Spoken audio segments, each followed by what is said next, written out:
Hello everyone, Mariko, residential realtor with the Bridgewell Real Estate Group, and welcome back to the Bridgewell Group YouTube channel where I talk about all things real estate, specifically in my market, which is the Greater Vancouver and Fraser Valley areas of British Columbia, Canada. But I also cover things provincially and federally, so make sure to subscribe if you haven't already. In today's video, I'm going to be talking about subject to sales. So this is definitely a subject that I've been seeing more frequently throughout 2024, as we've definitely had more of a cooler market. It will be interesting to see as we move into 2025 if that is something that I still consistently see on offers. But essentially, I'm going to be breaking down what is a subject to sale, what the timelines of subject to sales are, what to consider when you're dealing with a subject to sale on the seller's side of things, but also some considerations and realistic expectations on the buyer's side of things. So this is really going to be a comprehensive everything you need to know about subject to sales. So why don't we just get into it?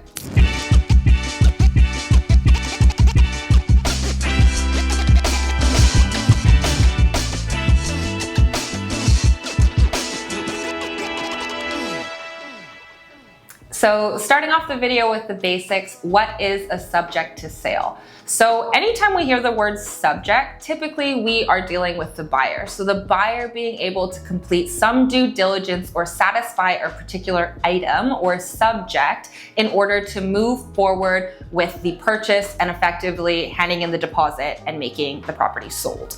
So in this situation, when we're talking about subject to sale, we're essentially saying subject to the buyer being able to sell their existing home. So when we're assessing the buyer being able to sell their home, that is typically going to be a longer time frame. So in most subject situations, we're dealing with simpler and shorter time frames, like subject to financing, very reasonable to get it done within 5 business days. Subject to inspection, very reasonable to have someone in throughout the week. Documents, easy to review within a week. Whereas when we're talking about selling a home, obviously the process of that is much longer.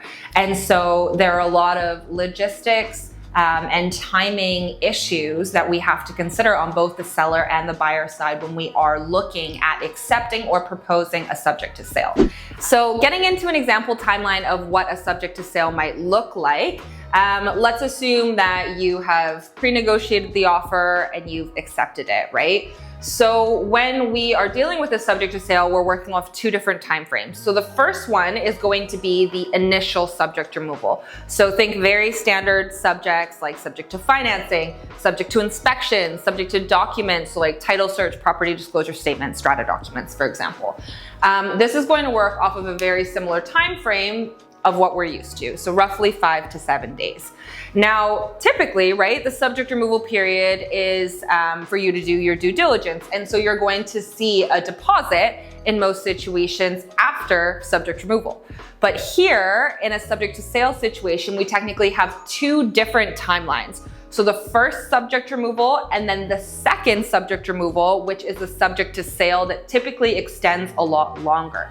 So when we're dealing with a subject to sale, you are typically not going to sell your house, remove subjects, and have all of these things done within 5 to 7 days. So it's just not realistic to have it align with the standard subjects like financing and inspection.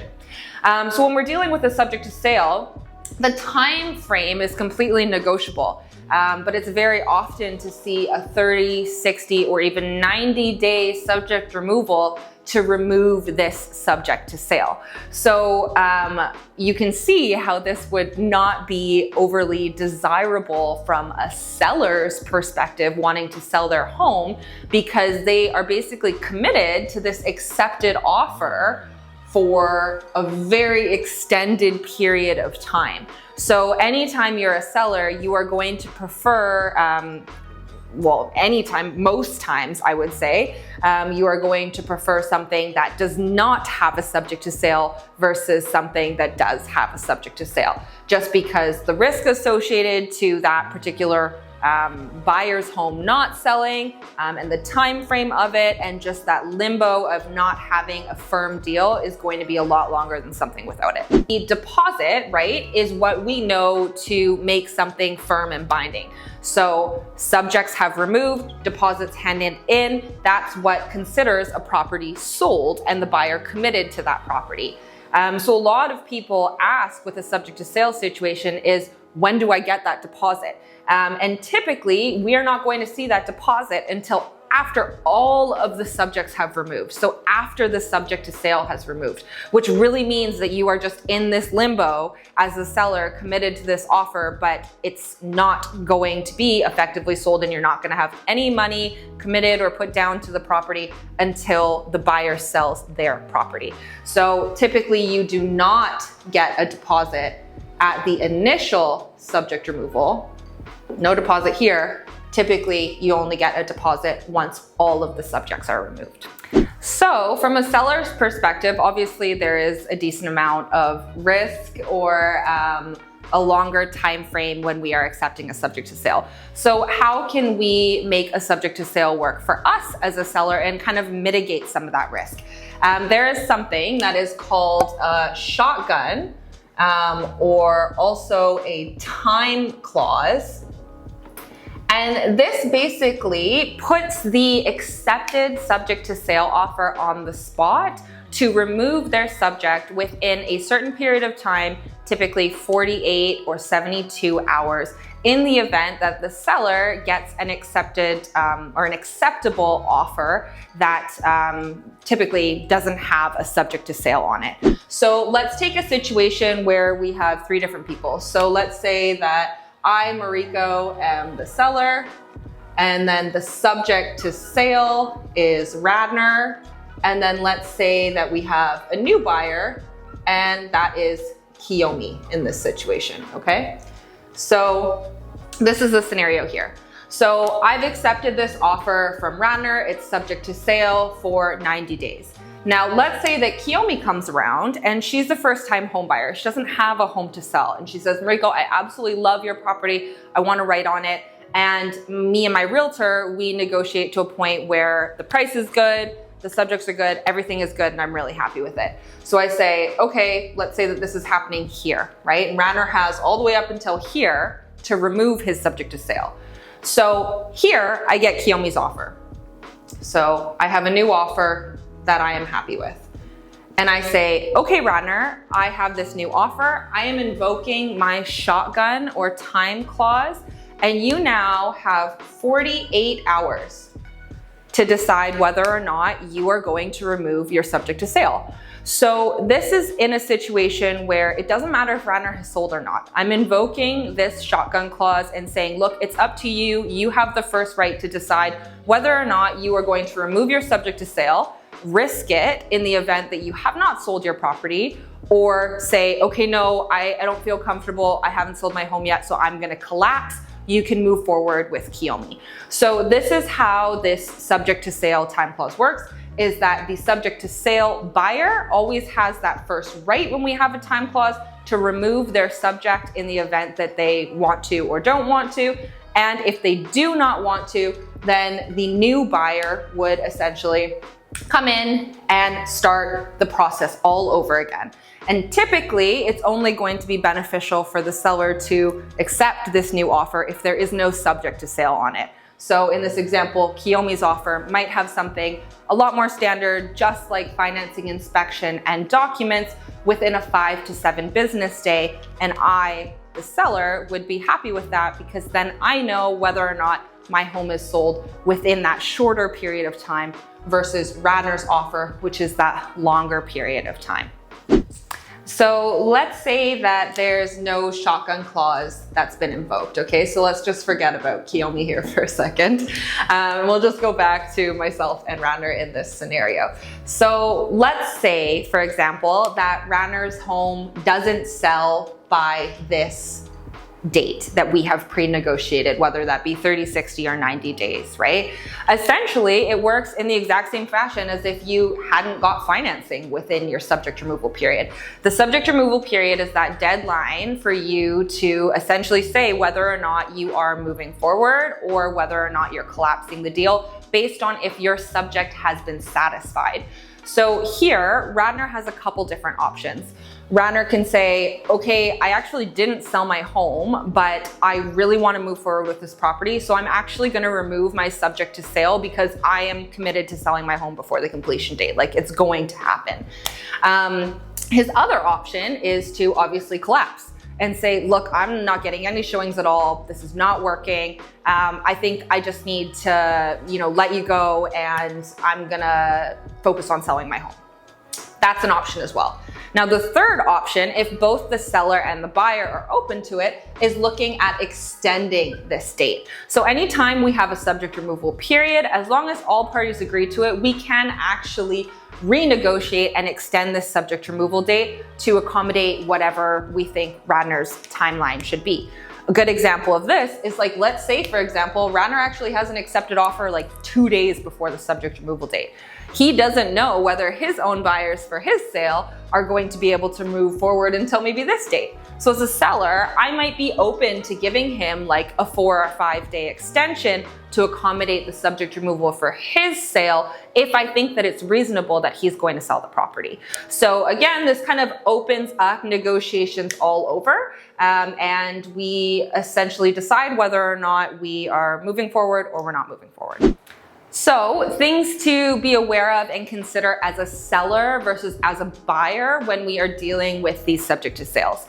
So as a seller, right, there is going to be a longer time frame for this buyer to be committed to your property. So you first of all have to decide that if you get a subject to sale offer, if you're okay with it or you're not okay with it. Some people are just not okay with it.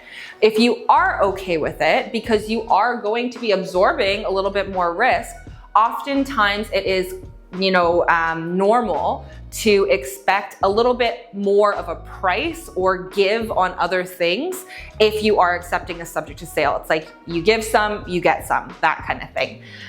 The other thing that you have to be aware of is that even though you have this time clause or shotgun clause, surprisingly, in my experience, I've still seen it where a lot of buyers do not want to show your home. You would think that, buyers would see, oh, it's a subject to sale, but it's a shotgun clause, I still have a chance. Sometimes they just still don't want to see it. So you have to accept and understand that when you are having a subject to sale on your property, that it may reduce the amount of showings that you actually have coming through your home. Now, as a buyer, you have to also manage your expectations thinking from the seller's perspective. When you are putting a subject to sale, you have to understand that not every seller is going to be open to a subject to sale. So go in with that expectation that you can try and get it, but you might not get it. You also have to consider the market that you're in. Are you in a hot market? Are you in a cool market? Are you in a balanced market? All of these things are going to dictate the likelihood of you getting a subject to sale. So just be realistic about that. And then really think and understand logistically how the time clause works and if you are going to be comfortable in that situation. Because if you're like hellbound on getting this subject to sale, but you don't understand this like shotgun or time clause and that you can just get, that 48 hours sent to you at any point in time, then you might end up wasting a lot of time by just collapsing that deal, and you'll also be disappointed. So just make sure that when we're dealing with subject to sales as a buyer, that you're managing your expectations mentally, that you understand this shotgun and time clause, and really consider whether or not you actually want to buy first, or if it would be better for you just to list your home and sell first. So as a seller and also as a buyer, actually, we really have to think about how much time it's going to take for us to sell the property.